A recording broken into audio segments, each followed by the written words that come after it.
Fala aí pessoal, tudo bom? Felipe aqui do site comprarorquídeas.com.br e hoje a gente vai falar da nossa aula 3 aí do nosso cursão de cultivo de orquídeas, onde nós vamos falar sobre a floração das orquídeas, tá?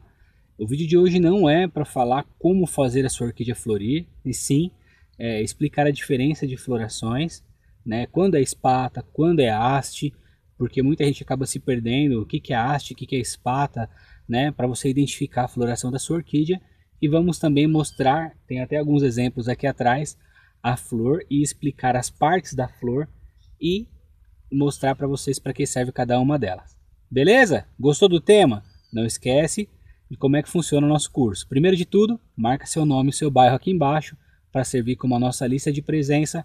Segundo lugar, compartilhe com o maior número de pessoas para que cada vez mais pessoas tenham acesso a essas informações que são gratuitas entre aspas. Por que gratuitas entre aspas?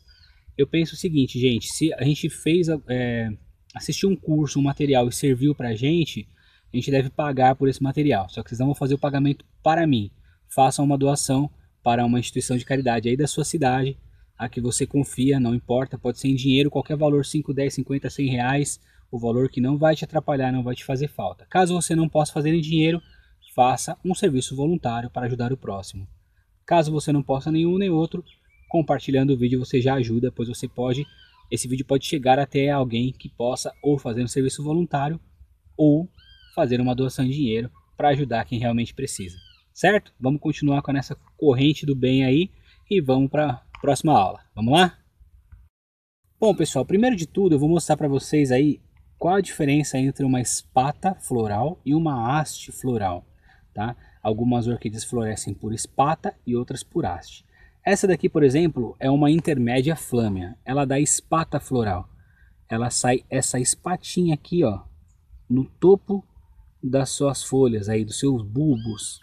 Essa em questão, gente, olha só que coisa magnífica. Ela tem aqui, ó, deixa eu até vir mais perto aqui. 1, 2, 3, 4, 5, 6 espatas florais. Algumas delas podem estar vazias. Como é que vocês sabem? Vocês devem olhá-las contra a luz solar. Deixa eu ver se eu consigo. Essa daqui, por exemplo, ó, gente. Essa daqui, ó, provavelmente vai vir flor. Deixa eu ver se eu consigo mirar. Tá vendo, ó? Ela fica transparente, dá pra ver uma sombrinha lá dentro. Então vai vir flor ali.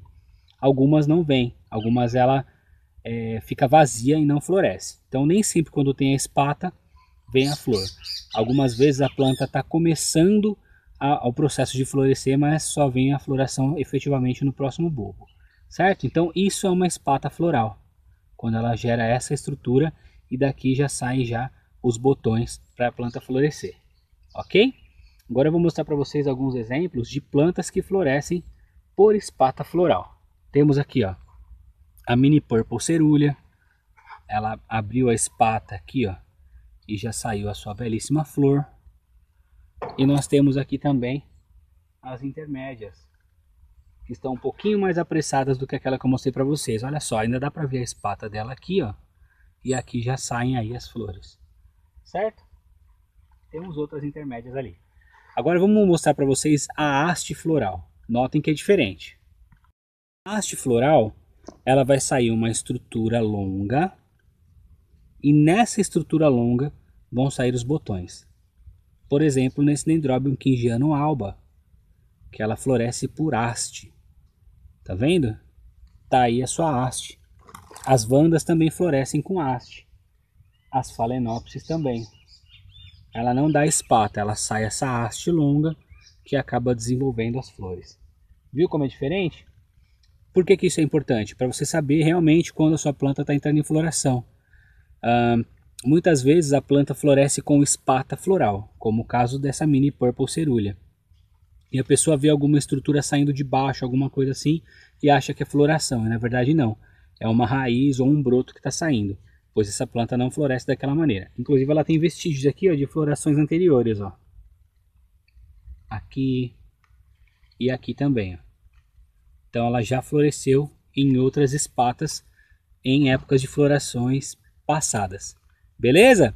Então agora que a gente já sabe a diferença entre uma espata floral e uma haste floral, vamos mostrar para vocês aí as partes da flor e para que serve cada uma delas. Inclusive eu consegui trazer uma flor que está começando a abrir para ilustrar isso aí bem legal para vocês. Vamos lá? Pessoal, depois daquele primeiro passo onde a espata se rompe e os botões saem, a flor começa a se abrir. Notem, gente, que ela fica fechadinha e depois ela abre algumas partes e depois ela abre as outras partes, tá? Por que isso? Nessa flor aqui dá pra gente ver bem nitidamente, nessa daqui, ó. Notem que ela tá ainda com algumas partes fechadas e outras abertas. Vocês estão vendo aí? Guardem essa informação. Eu vou pegar uma flor totalmente aberta para mostrar para vocês e depois eu vou explicar por que isso acontece. Vamos voltar aqui na nossa belíssima Mini Purple Gecko. Desculpa, Mini Purple Cerulea. Ela tem, gente, 3 sépalas, que no caso é essa de cá, essa do lado de cá e essa que está bem aqui no meio. 3 sépalas. E ela tem 3 pétalas também, tá? No caso, essa de cá, essa do lado de cá mais gordinha, e a última é uma pétala modificada chamada de labelo. Então tá aí. As plantas conhecidas como trilabelo, ela tem aqui o labelo aqui embaixo e um desenho muito parecido com esse, tanto na pétala de cá quanto na pétala de cá. Isso a torna uma planta trilabelo. Algumas são muito raras, como a gente teve aqui um tempo atrás, aquela Leopold alba trilabelo. Muito rara. E a Leopold tradicional também. Viram aí? Cada uma dessas partes da flor é responsável por uma função. A flor é a reprodução da orquídea. Vamos voltar naquela que estava com ainda com a flor abrindo. Notem, essa daqui, por exemplo, ó, as sépalas já abriu. Essa aqui de baixo e a do lado de cá. As sépalas, elas são a proteção do botão floral. A parte reprodutiva realmente ela fica no centro da orquídea. Então as sépalas elas ficam ali como um escudo para proteger até que o miolo da planta, a parte reprodutora, esteja pronta para se reproduzir. Aí ela efetivamente abre para que seu inseto ou animal polinizador faça o trabalho de gerar as sementes. Então as sépalas são responsáveis pela proteção. Já as pétalas, vamos voltar aqui para uma orquídea com a flor já aberta. Bom, então a gente já sabe que as sépalas são responsáveis para proteger o botão até que ele esteja pronto. No caso, as 3 sépalas que estão aqui, as 2 de baixo e a superior. Essa daqui é uma planta, gente, conhecida como flâmea, classificada como flâmea, quando ela tem aqui esses flameados nas pétalas, tá? Para que servem então as pétalas e o labelo?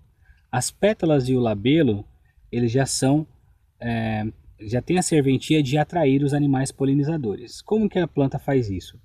Ela evoluiu com o passar de muito tempo para exalar um cheiro que atrai ao inseto, no caso uma abelha, ou um animal como por exemplo o beija-flor, ou em alguns casos mais raros, outros animais como morcegos ou mariposas, tá? E ela vai evoluir para atrair aquele tipo de inseto que o inseto vai vir visitar uma flor. No que ele visita a flor, ele retira a polínia, vai em outra flor. Quando ele vai na outra flor, automaticamente ele fecunda aquela flor que vai gerar uma cápsula de sementes. Certo?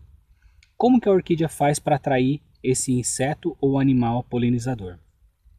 Por aroma, por coloração, por mimetismo. Mimetismo é uma palavra bem difícil. O que significa? Por imitação. Ela pode imitar um inseto, por exemplo, ele imita uma fêmea de um inseto para que o macho vá até lá. Então, por imitação, certo? Então, é por aroma, por coloração ou por mimetismo, ela vai atrair esse inseto polinizador, certo? E aí, com isso, ela garante a sua sobrevivência na natureza. Quando a gente fala de orquídeas de cativeiro, não é preciso, né? Porque os próprios orquidófilos ou cientistas, eles fazem lá no laboratório a fecundação da planta. Mas tem um exemplo muito característico, muito específico, que eu gosto de dar, que é o caso da Angrecum. A Angrecum ela evoluiu de uma tal forma que ela só pode ser polinizada por um único inseto, que é uma mariposa, e aquela mariposa praticamente é especializada em se alimentar do angrecum. Então, o que acontece? As duas elas têm uma ligação tão íntima que na ausência de uma, a outra também deixa de existir. As duas espécies são de Madagascar. Eu vou mostrar para vocês aí no vídeo por que elas são assim tão ligadas uma com a outra.